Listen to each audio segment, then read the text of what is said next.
Bismillahirrahmanirrahim. Assalamualaikum warahmatullahi wabarakatuh.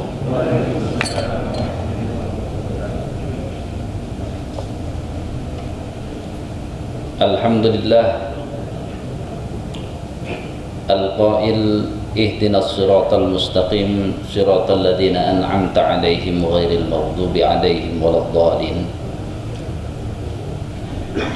Asyhadu an la ilaha illallah wahdahu la syarika lah al-aziz al-hakim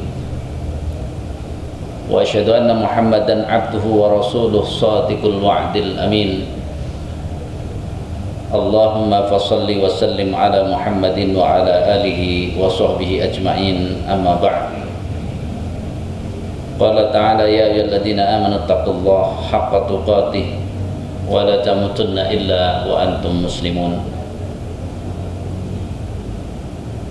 Jamaah Masjid Al-Hidayah yang mudah-mudahan Allah rahmati, bersyukur kita kepada Allah masih diberi umur sampai bulan Sya'ban. Semoga Allah memberi kesempatan kepada kita untuk bertemu dengan Ramadan. Salawat dan salam mudah-mudahan tercurah pada Rasulullah sallallahu alaihi wasallam, model puasa Ramadan yang perlu kita contoh, karena beliau merupakan lulusan Ramadan terbaik. Jamaah sekalian, pertemuan yang lalu kita bicara tentang jalan yang harus kita tempuh dalam kehidupan ini. Yang kita minta setiap hari adalah siratal ladzina an'amta 'alaihim ghairil maghdubi 'alaihim waladdallin. Saya gambarkan secara singkat. Surat Al-Fatihah itu ayat 1 sampai ayat 4 itu berbicara tentang keimanan, berbicara tentang akidah. Dari bismillah, alhamdulillah, ar-rahmanir-rahim sampai maliki yaumiddin. Kemudian iyyaka na'budu wa iyyaka nasta'in adalah tujuan diciptakan kita manusia. Yang pertama, wa ma khalaqtul jinna wal insa illa liya'budun. Kalimatnya iyyaka na'budu. Kemudian inni ja'ilun fil ardi khalifah adalah iyyaka nasta'in. Kenapa? Karena salah satu yang ditegaskan oleh Rasulullah dalam meminta tolong, salah satunya hadisnya berbunyi wallahu fi aunil abdi maka kanal abdu fi auni akhihi. Allah akan senantiasa menolong seorang hamba selama hamba itu mau menolong saudaranya.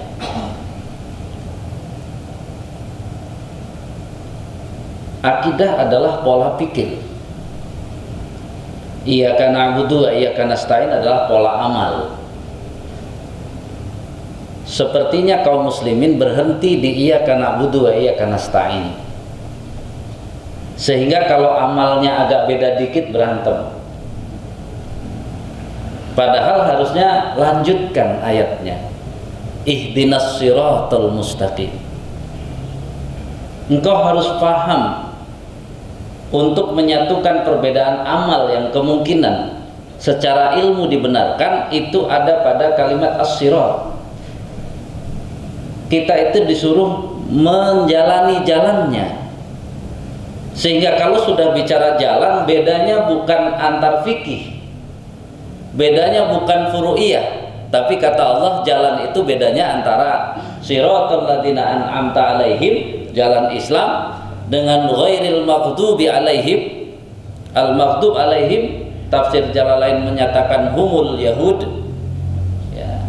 As-Sa'di juga mengatakan ya, alladzina 'araful haqq wa tarakuhu ya. Al-maghdub itu yang mengetahui kebenaran tapi meninggalkannya, kal yahud, seperti Yahudi.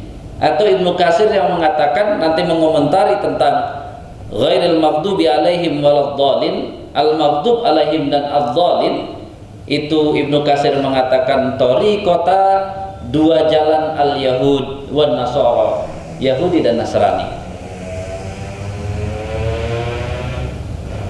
Jamaah sekalian rahimakumullah, jadi tugas kita bukan ribut di masalah amal, bukan ribut di masalah memakmurkan bumi menjadi khalifah, menolong orang, sosial ataupun apapun, bukan. Tapi tugas kita adalah renungkanlah bahwa di dalam kehidupan ini terbentang, kata Allah, 3 jalan. Jalan yang siratal ladzina an'amta alaihim, kemudian jalan al-maghdub alaihim, dan jalan adh-dhalim. Nah, yang dimohon oleh kita setiap hari adalah ihdinas siratal mustaqim, disuruh yang satu jalan itu.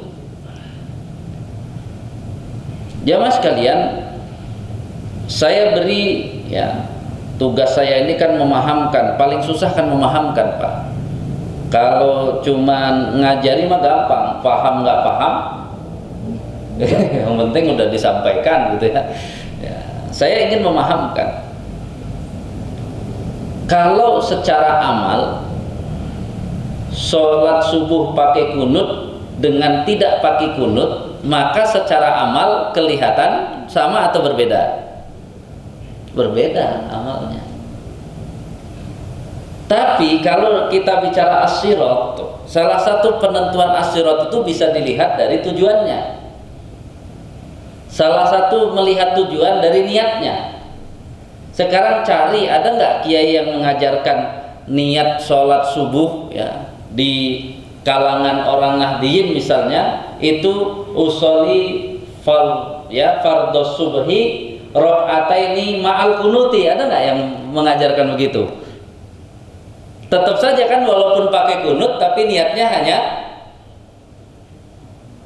usoli fardhos subhi langsung rakaataini, sudah ke sana makmuman atau imaman, hanya itu. Jadi sebenarnya kalau kita cerdas gitu bahwa jalan Islam sholat subuhnya, masalah nanti sholat subuhnya pakai kunut tidak pakai kunut itu adalah as-sirat, sama secara as-sirat. Bismillahnya jahar tidak jahar, sama secara as-sirat.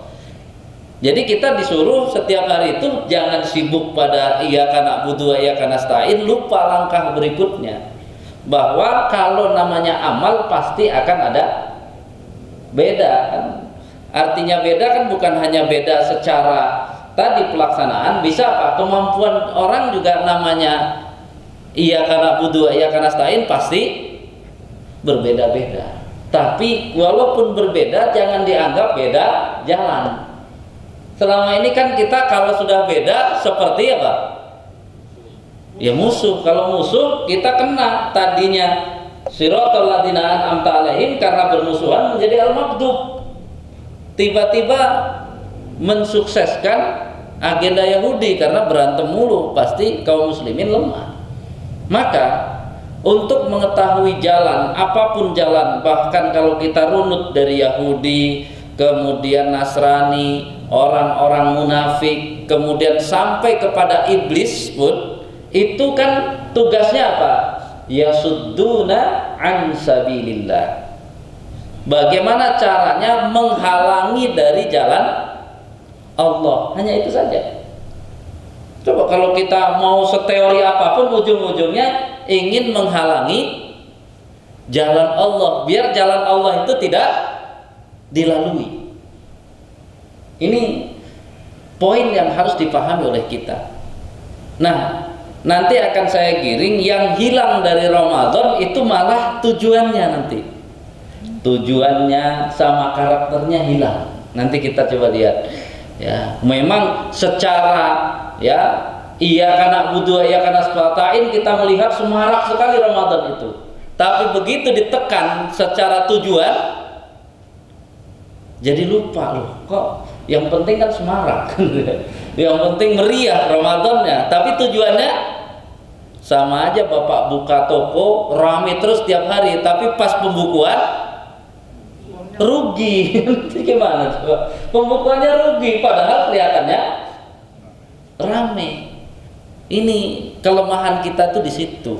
Kita tidak bisa melihat mana yang harus menjadi prioritas. Kemudian yang berikutnya adalah langkah berikutnya. Yang kedua adalah langkah berikutnya, terus begitu. Kita tidak, sering sekali kita pengen apa? Akhirnya menunjukkan sesuatu.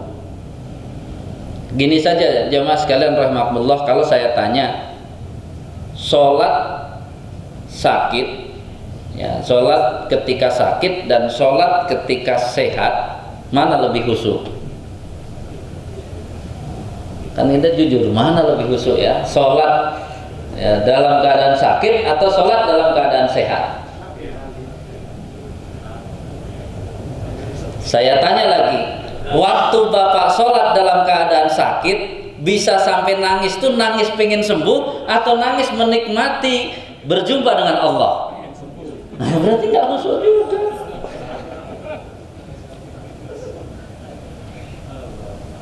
Jadi di mana letak khusyuknya? Kita nggak tahu tujuannya. Sekarang saya tanya, ini pertanyaan yang kita harus merenung. Ada nggak orang sehat sholat pengen sakit? Ada nggak? Orang ini sehat nih, tapi sholatnya pengen sakit. Ada nggak? Itu dikasih sehat, denger adzan nggak ke masjid, kayak sakit aja. Jadi repot akhirnya gitu ya. Dia mau nyari khusyuk, tapi saat dikasih sehat oleh Allah, gaya sholatnya kayak orang sakit. Giliran pas sakit, dia gaya sholatnya pengen sehat. Jadi gimana? Dua-duanya tidak khusyuk jadinya. Kan harusnya dia pandai belajar. Kenapa? Ada kisah Nabi Ayub. Nabi Ayub itu kan waktu sakit berhubungan dengan Allah, itu meratapi sakitnya atau menikmati hubungannya kepada Allahnya? Hubungannya. Dia bicara nggak, ya Allah cepat sembuhkan atau tidak? Tidak. Ini pelajaran kita yang lalu. Harusnya dia bilang, ya Allah saya terima sakit ini, asalkan jangan sakit lagi saya di akhirat. Maka pasti khusyuk sholatnya. Dia berarti tidak pernah memikirkan kapan sembuh, terserah Allah. Karena dia, waktu saya sehat juga kadang-kadang suka lupa, ya Allah nggak apa-apa lah saya sakit, agak mendingan gitu ya. Ingat terus kan gitu. Bisa seperti itu. Jadi dua sisi ini sering diadu. Padahal ini kalau ibaratnya biar agak lapar lah gitu ya. Ini makan ketoprak, yang satu pedes, yang satu nggak pedes, yang satu manis lah kan gitu ya. Jadi waktu sehat itu rasanya manis, waktu sakit rasanya pedes. Salahnya waktu kita dikasih hidangan pedes pengen manis, waktu dikasih manis pengen. Kita nggak pernah bisa komunikasi sungguh-sungguh kepada Allah. Harusnya kan Rasul dan sahabat tuh dia nikmati, karena saya dikasih sehat, dia dengar adzan, laki-laki langsung apa? Berusaha saya ke masjid, kan saya sehat, bukan sakit. Kan gitu. Jadi dia tekad apa? Biar dapat khusyuknya. Karena perpaduan khusyuk itu adalah sesuai kondisi. Ya kalau dia sakit nggak usah marah. Aduh, saya sedih banget nih nggak bisa sholat malam. Kenapa? Gara-gara nungguin istrinya sakit. Ada nggak yang dia tiap hari sudah sholat malam? Ini pergeseran nih antara pola amal, harusnya dia paham pola jalan Islamnya, jangan sekedar pola amal. Tiap hari sudah bangun untuk sholat malam, tiba-tiba salah satu keluarganya sakit, bangun malam tapi nggak bisa sholat, sedih atau tidak? Sedih atau tidak? Nah itu kan error lagi, sedih katanya. Berarti dia nggak terima dengan ujiannya. Padahal kalau dia paham jalan Islam, mana lebih besar pahalanya? Dia tidak melakukan ya qiyamul lail. Hukum qiyamul lail itu sunnah atau wajib? dia mengurusi anggota keluarganya yang sakit, itu sunnah atau wajib? Yang menghalangi dia untuk tidak sholat malam, amalan sunnah atau amalan wajib? Harusnya gembira atau sedih? Sekarang tinggal cari jalan kita qiyamul lail itu mau ngapain? Mau bertemu dengan Allah, mau mohon ampun kepada Allah. Bisa nggak sambil ngurus orang sakit mohon ampun? Bisa, kalau kita sudah paham jalannya. Ya Allah, terima kasih sekarang saya dikasih pahala lebih besar malam ini. Memang saya tidak bisa sholat malam, tapi saya mengerjakan amalan wajib. Di sholat malam saya ingin mengadu kepada Engkau sambil ngurusi orang sakit. Bisa nggak mengadu kepada Allah? Bisa. Bisa nggak mohon ampun kepada Allah? Bisa. Itu namanya jangan sibuk hanya dengan amal. Begitu dirubah kondisinya langsung stres dia. Ya Allah, kapan selesai nih saya ngurus orang sakit biar saya sholat malam. Ya kan kita baru iya karena butuh iya karena nasta'in, belum masuk pada ihdinas siratal mustaqim. Akhirnya stres sendiri. Padahal Allah ngasih pahala lebih besar, tapi dia sedih. Dia nyesel. Gara-gara apa? Dia tidak paham. Islam ini tidak bicara teori. Dia harus bisa memadukan antara amal ibadah dengan kondisinya. Dia harus memadukan itu. Jamaah sekalian rahimakumullah, sebelum saya masuk ke Ramadan, saya tanya nih, kalau kita berjuang nih untuk memakmurkan masjid apa saja, kira-kira siap ya dipuji atau siap dicaci? Itu kan kadang-kadang kita siapnya siap cuma dipuji.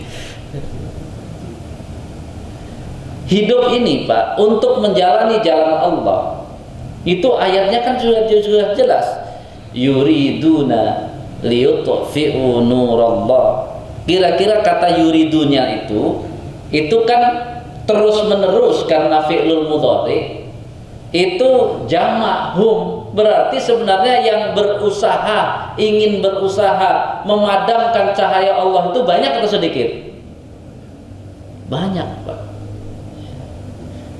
banyak. Sekarang gini saja sebenarnya, ketika ada kita nggak paham orang ini ternyata apa dimusuhi, terus kita bilang ini dimusuhi karena apa? Mungkin ceramahnya terlalu keras katanya, semuanya gitu ya.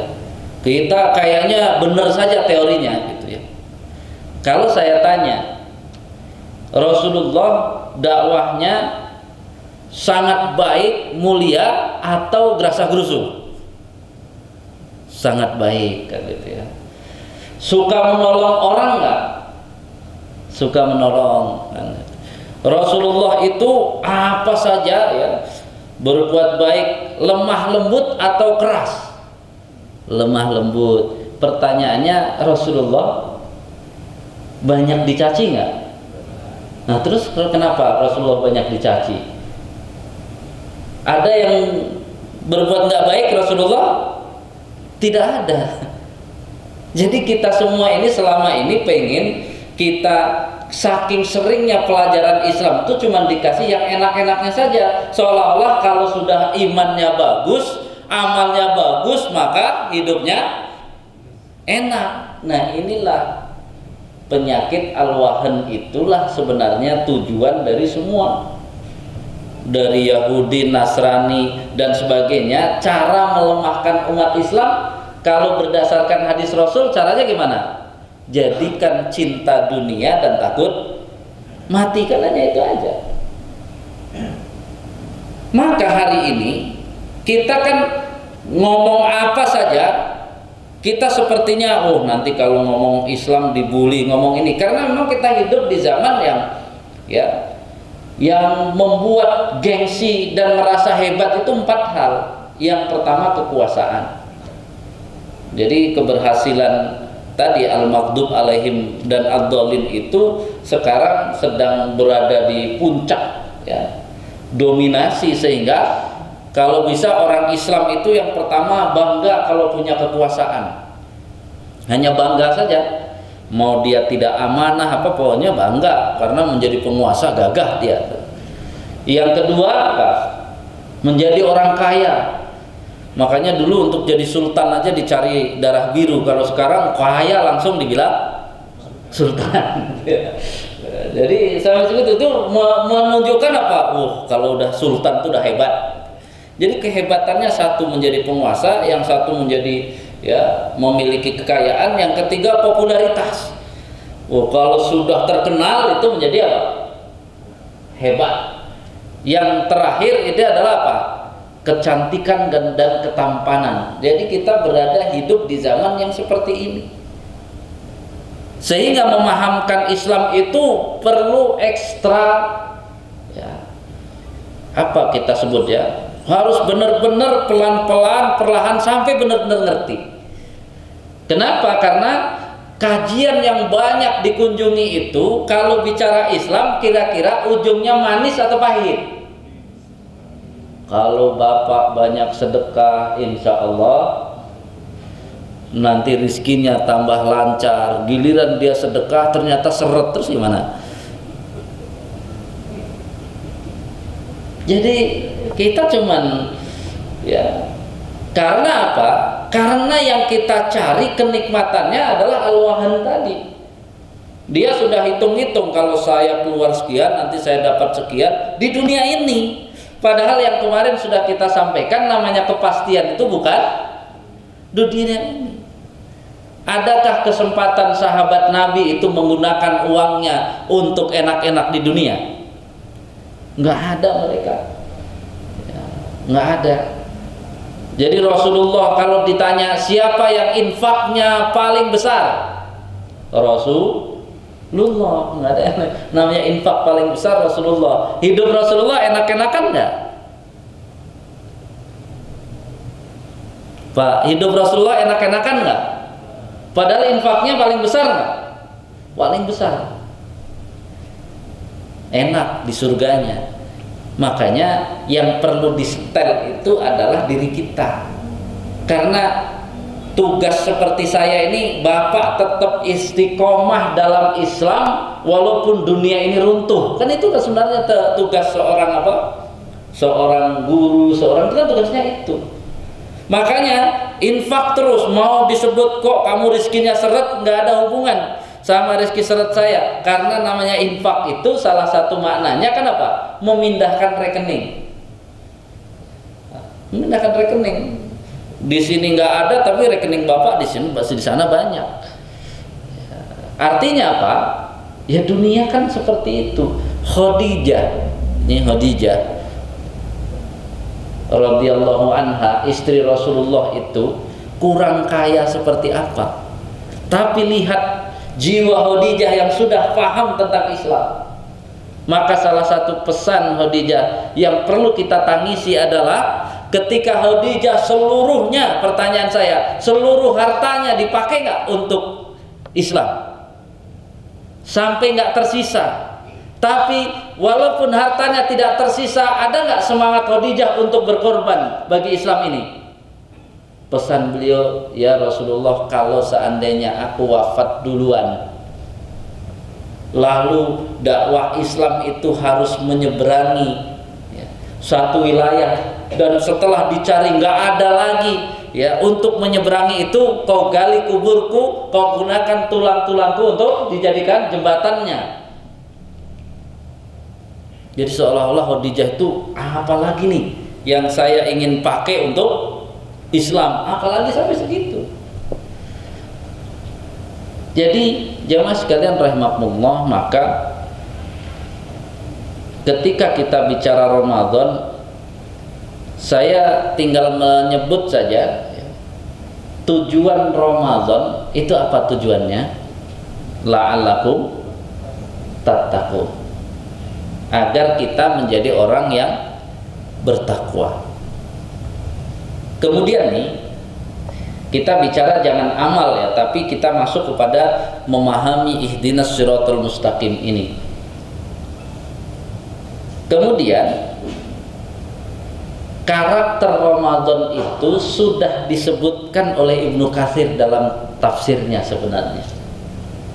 Sangat gamblang. Yang kita itu kalau dihitung belum bisa melaksanakan itu. Kita lihat misalnya ya, Ibnu Katsir menyebut tentang namanya as-shaum itu kewajibannya bagi orang yang beriman.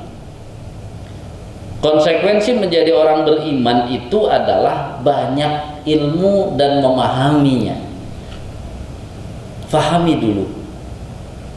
Lalu kemudian kita lihat saja, ya, kita lihat. Ibnu Katsir mengatakan bahwa namanya as-shaum itu kan menahan diri dari makan dan minum. Kalau menahan diri dari makan dan minum, maka akibatnya apa? Akibatnya lapar dan haus. Kalau saya ulang, berarti puasa itu bersiap diri untuk lapar dan haus. Coba kita lihat apa yang kita lakukan. Waktu sahur itu ulama sepakat adalah waktu yang paling bagus untuk berniat puasa. Nah, kalau ada orang mengatakan nawaitu shauma ghadin, saya niat untuk berpuasa besok, artinya tadi apa? Saya niat untuk siap lapar dan haus. Waktu bapak ngasih makan sepiring kepada anak bapak atau kepada cucu bapak, bapak bilang apa? Nah, makan biar nggak lapar. Berarti niat puasa atau nggak puasa? Ini kan PR, Pak. Kenapa kita jadi selemah itu? Nih makan, kalau nggak habis besok lapar. Sama aja, besok jangan puasa. Karena kan nawaitu shauma ghadin itu saya niat besok puasa, itu berarti artinya kan tadi kan kita sudah terima, berarti saya siap lapar dan siap untuk haus. Bapak kasih sepiring sambil bilang makan, habisin, kalau nggak habis besok nanti lapar. Jadi gimana? Ngajarin puasa atau tidak puasa? Gimana tuh, Pak? Niat kan masalahnya itu. Sadar atau tidak sadar itu niat. Jadi anak kita ini kan mengingat aja masa kecil kita. Kita berarti sudah ditakut-takuti dengan puasa. Kan takuti lapar sama dengan ditakuti dengan puasa. Berarti kita sedang disetel untuk suka dengan puasa atau tidak suka? Tidak suka. Sadar atau tidak sadar. Akhirnya walaupun berpuasa terus-menerus, maka yang terjadi ya, kebiasaan kita itu, kalau pakai psikologi barat saja, ini nggak usah pakai Islam, apalagi pakai akidah, psikologi barat, you are what you are thinking. Telat nih bangun, di masjid sudah tarhim, kira-kira bangun megang Quran atau megang piring? Nah, coba. Jadi waktu tidur tadi yang ada memori di sini, kalau sudah ketemu ya waktu sebelum subuh itu nyarinya piring atau nyari yang lain? Ya kan nggak bisa bohong, Bapak, lari-lari piring. Padahal dalam kajiannya ya, keutamaan dari sahur itu kalau kita melihat rule modelnya Rasulullah dan para sahabat, kan mereka namanya sebelum waktu sahur sudah bangun. Itu poinnya adalah hadis riwayat Bukhari Muslim yang berkaitan dengan ibadah, kemudian berdoa, meminta, menyampaikan hajat dengan mohon ampun. 3, Kenapa? Karena masa dari jam 2 sampai subuh, waktu sahur masuk, itu Allah nunggu kita. Seolah-olah seperti di absen. Mana hambaku yang mau beribadah, maka ibadahnya aku terima. Dan itu berlaku bukan hanya di Ramadan, setiap hari. Karena bunyi hadisnya, yanzilu rabbuna tabaraka wa ta'ala ila sama'id dunya kulla lailatin hina yabqa sulusil lail akhir. Kebetulan di Ramadan kita sedang bangun gitu. Tapi kita rugi kalau nggak dapat makan, tidak rugi kalau tidak menemui Allah. Kita tidak rugi tidak menemui Allah, asal dapat sepiring. Berarti mahal atau murah kita ini. Jadi untuk bertemu Allah, pilih sepiring nasi atau pilih bertemu Allah. Itu yang terjadi. Makanya satu PR itu saja kita belum lewat. Kalau belajar dari sahabat Nabi minum 1 gelas air putih begini, itu bilang sudah sahur. Bapak minum energen campur ya buras campur apa karena bangunnya telat, bilangnya tadi sahur nggak? Enggak. Jadi ini PR besar. Jadi kalau ditanya ilmu apa yang dipakai untuk Ramadan, ilmu waktu kecil dikasih makan. Dulu mana ada. Zaman kita dulu belum ada ilmunya. Namanya bangun mau jam berapapun itu bangun untuk makan. Setelah semuanya makan mau tidur lagi juga orang tua ada yang negur nggak? Kagak. Itu yang dilanjutkan oleh kita. Padahal kita sekarang udah apa? Di handphone ada, ini tafsir ada. Ternyata yang dilanjutkan adalah yang kita lakukan tanpa ilmu itu dilanjutkan lagi. Bahkan kalau saya PR bapak-bapak cari, pernahkah Rasulullah itu sahur menghadapi hidangan makan di tempat makan, atau Rasulullah makannya di tempat sholat? Sahur Rasulullah di tempat makan atau di tempat sholat? Bukan nyuruh bapak bawa piring ke tempat sholat, bukan. Rasulullah sahur tidak pernah makan di ruang makannya, tapi di tempat sholat. Karena Rasulullah paling hebat sahur adalah makan kurma. Namanya makan kurma bisa kan di sini? Ya tadi sahabat itu kan ada hadisnya, nanti dicari, sahabat ditanya, diajak Rasulullah ke situ, suruh sahur bareng. Kalau kita kan gambaran sahur bareng ada rendangnya, ada itu. Ini enggak, kurma doang sepiring kan gitu ya, kurma sepiring. Kata sahabat yang ditawari tidak kalah, aku sudah sahur. Kamu sahur apa? Aku sudah minum air segelas.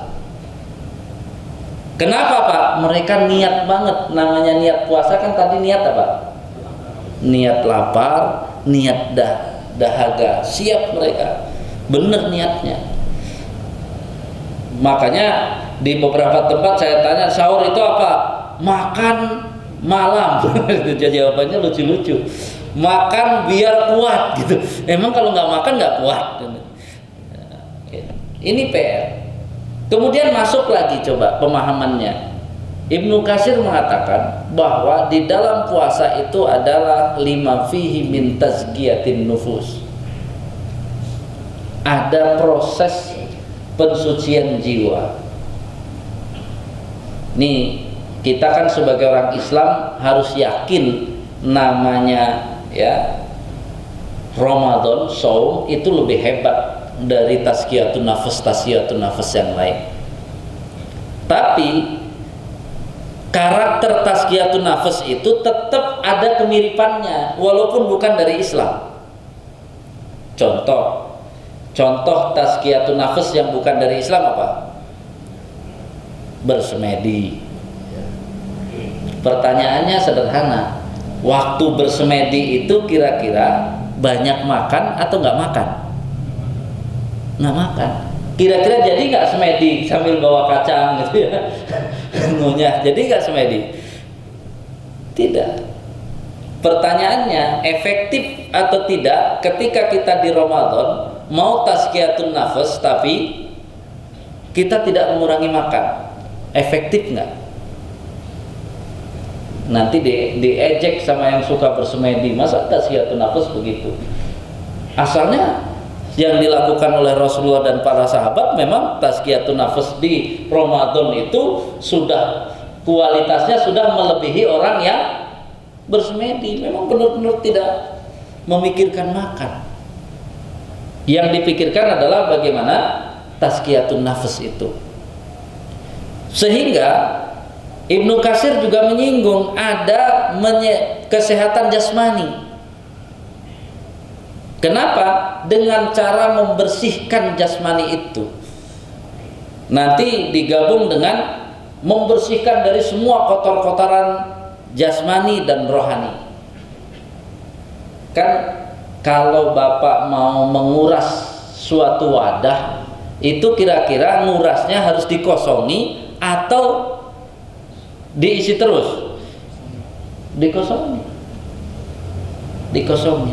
Tapi Ramadan kita ini saya sampai ditanya, ketika saya menjelaskan, Ustadz kok bisa menjelaskan detail bahwa puasa itu harusnya sahurnya begitu, ya sahur di tempat sholat saja dengan hidangan yang sangat ringan, kemudian tadi karena apa? Biar benar-benar siap untuk puasa besok. Kemudian karakter Ramadan itu menyehatkan badan melalui gizi atau bukan? Ini harus dipahami. Melalui gizi atau bukan? Bukan. Dia menyehatkan tubuhnya bukan melalui gizi. Lucunya kaum muslimin hari ini di Ramadan cari gizi atau tidak? Cari gizi. Kalau mau sehat dengan cari gizi, harusnya nyarinya jangan di bulan Ramadan. Maka bulan Ramadan itu harusnya pas saat lapar itu senang dia. Wah, ini sehat saya di Ramadan ini nih karena lapar. Ya, makanya kan beda kan? Bedanya lapar Ramadan, lapar puasa dan tidak lapar puasa. Kalau lapar tidak puasa, tidak makan bisa sakit. Tapi waktu kita berpuasa lapar, sakit nggak kalau tidak makan saat itu? Tidak, kan udah jelas sebenarnya, udah paham. Jadi solusi lapar di bulan Ramadan itu bukan makan sebenarnya. Itu sudah ada solusinya, dia sudah dengan sendirinya nggak ada masalah dengan tubuh kita. Cuman karena you are what you are thinking, di pikiran kita ini, wah ini harus balas nanti karena sekarang sudah itu, pokoknya nanti harus balas. Itu yang sebenarnya merusak itu adalah kita karena sudah seharian tidak makan, nanti harus balas makannya. Akhirnya kapan dikurasnya? Nggak dikuras. Sehingga apa? Efektivitas kita Ramadan belum ketemu formulanya dari dulu. Belum ketemu.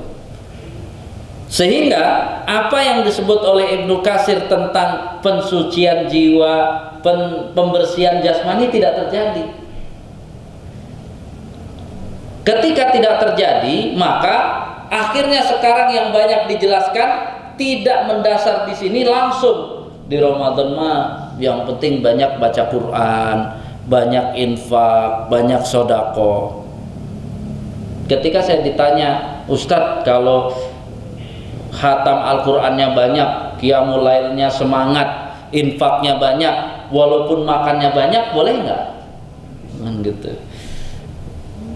Saya katakan harusnya kalau mau ya amal ibadah banyak terus makannya banyak, cari di 11 bulan, jangan di bulan Ramadan. Karakternya nggak dapat.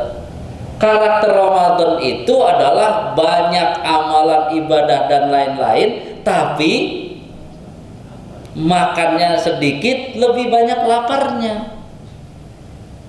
Ini yang harus ditegaskan oleh kita. Jadi jamaah sekalian rahimakumullah, maka ini PR besar kita harus paham formulanya, karena sebenarnya ketika ada orang berpuasa kemudian lemes, males, itu mohon maaf Pak, dia sebenarnya stres saja. Ya, stres. Kenapa? Lapar nggak bisa makan, kan stres. Solusi kalau dia mikirin lapar, solusi lapar itu makan. Karena puasa nggak boleh makan, jadi dia stres, jadi lemes. Gitu ya. Nanti tiba-tiba waktu asar tiba lemes atau seger? Seger. Tapi masalahnya stresnya itu sembuh atau masih kambuh? Kambuh Pak, karena dia malah keliling-keliling nggak jelas, tambah stres. Ya kan kalau melakukan perbuatan tanpa tujuan itu stres atau sehat? Stres.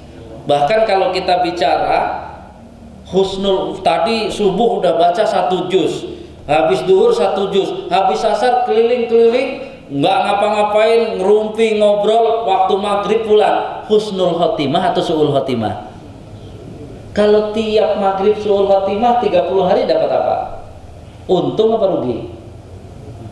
Jadi mari kita ambil jalan puasa itu adalah jalan kita benar-benar ya memahami puasanya, baru ditambah dengan memperbanyak baca Quran, baru kemudian memperbanyak mohon ampun semua. Makanya waktu asar itu adalah waktu ujian akhir. Lihat kalau dari pagi sampai sore kurang, tambal di asar itu, jangan keliling nggak jelas. Ya, makanya waktu subuh jangan, waktu sahur jangan nonton TV, karena apa? Allah nunggu, matikan semua, latih anak kita untuk paham. Yang kemarin saya sudah sebut, misalnya kalau anak kita puasa kemudian dimatikan TV-nya, dia ngambek, dia bilang kalau gitu mau buka saja. Kasih tahu ke anak kita, kamu berarti puasanya karena TV, bukan karena Allah. Kadang-kadang anak kecil gengsi Pak, enggak, karena Allah. Ya karena Allah nggak usah buka, walaupun nggak nonton TV gitu ya. Walaupun nggak pakai gadgetnya diambil, ngamuk pengen buka puasa, buka saja sana, berarti kamu puasanya karena handphone, bukan karena Allah. Nanti dia cerdas Pak, oh saya puasa karena Allah, masa cuman karena handphone? Berarti buka saja, berarti daripada kamu nggak dapat apa-apa di hadapan Allah. Karena anak kita kan masih murni jiwanya. Selama ini yang ngalah kakeknya, neneknya, ibunya, atau pas begitu mau dimatikan TV nih, saya mau buka puasa, kira-kira jadi nggak dimatikan? Nggak jadi ya, akhirnya kakeknya ngikutin cucunya. Kalau bahasa kemarin ya puasa sampai maghrib, tapi ikut jalan Yahudi, bukan ikut jalan Rasulullah SAW. Main game direbut, ngamuk, langsung mau minum, kira-kira jadi diambil atau ya udah biarin dah daripada buka puasa. Nah itu tadi, kita baru pertarungan nilai segitu, kita tidak ajari anak kita untuk melawan. Jadi mudah-mudahan memang ya nanti sebenarnya bisa satu khusus seharusnya untuk memahami amaliyah puasa itu, bisa sehari gitu ya. Nih makna sahur ini, makna ini itu memang harus dikupas biar kita apa?